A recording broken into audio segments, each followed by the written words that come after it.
उत्तर प्रदेशातील संभलमध्ये बुधवारी झालेल्या हिंसाचारानंतर पीडितांच्या कुटुंबियांना भेटण्यासाठी गेलेल्या राहुल आणि प्रियंका गांधी यांना पोलिसांनी गाजीपूर सीमेवरून रोखले।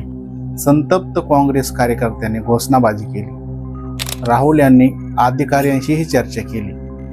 ते म्हणाले की मी पोलिसांच्या वाहनात एकटा जायला तयार आहे, मात्र पोलीस अधिकाऱ्यांनी त्यांना मान्यता दिलेली नाही।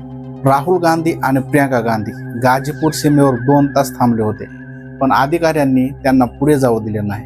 हातात संविधान घेऊन राहुल गांधी कारमध्ये चढले, माध्यमांना संबोधित केले। यानंतर राहुल आणि प्रियंका दिल्लीत परतले। ते म्हणाले, आम्ही पुन्हा येऊ। गाजीपूर सीमेवर पोलिसांच्या तपासणीमुळे तब्बल 5 किलोमीटर लांब वाहनाची कोंडी झाली होती। या जाममध्ये अडकलेल्या लोकांची काँग्रेस कार्यकर्त्यांशी झटपट झाली। यानंतर लोकांनी काँग्रेस कार्यकर्त्यांना मारहाण केल्याचे सुद्धा आपल्याला दिसले आहे। संभल येथील न्यायालयाच्या आदेशानुसार 24 नोव्हेंबर रोजी जामा मशिदीचे सर्वेक्षण करण्यात आले होते। यावेळी हिंसाचार उसळला, त्यात गोळी लागल्याने 4 तरुणांचा मृत्यू सुद्धा झाला।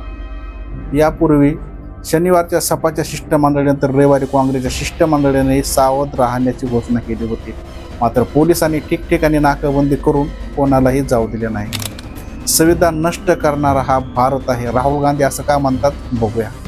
राहुल गांधी म्हणाले, आम्ही संभलला जाण्याचा प्रयत्न करत आहोत, पण पोलीस परवानगी देत नाहीत। विरोधी पक्षनेता म्हणून तिथे जाणे हा माझा अधिकार आहे, तरीही ते मला रोखत आहेत। मी म्हणालो, मी एकटा जायला तयार आहे, मी पोलिसांसोबत जायला तयार आहे, पण त्यांनी हे मान्य केले नाही।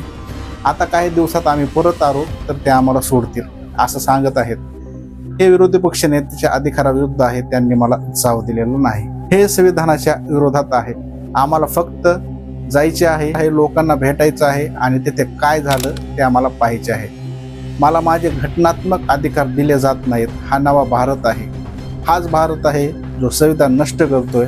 आम्ही लढत राहू। तसेच प्रियंका गांधी म्हणाल्या, राहुल गांधी विरोधी पक्षनेते आहेत, त्यांना घटनात्मक अधिकार आहे, त्यांना अशा प्रकारे थांबवता येणार नाही। हा त्यांचा घटनात्मक अधिकार आहे, त्यांना पीडितांची भेट घेण्याची परवानगी द्यावी असेही त्यांनी सांगितले आहे। त्यांनी असेही सांगितले की ते यूपी पोलिसांसोबत एकटे जाणार आहेत, परंतु पोलिसांनी देखील मान्य केले नाही।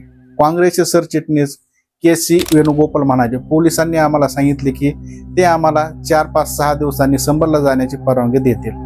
त्यांनी मुद्दाम वाहतूक बंद केली, आम्ही संभलला जावे असे त्यांना वाटत नाही। तसेच काँग्रेस खासदार शशी थरूर यांनी राहुल गांधी आणि प्रियंका गांधी यांना एकत्र येण्यापासून रोखले जात आहे, हा अन्याय आहे।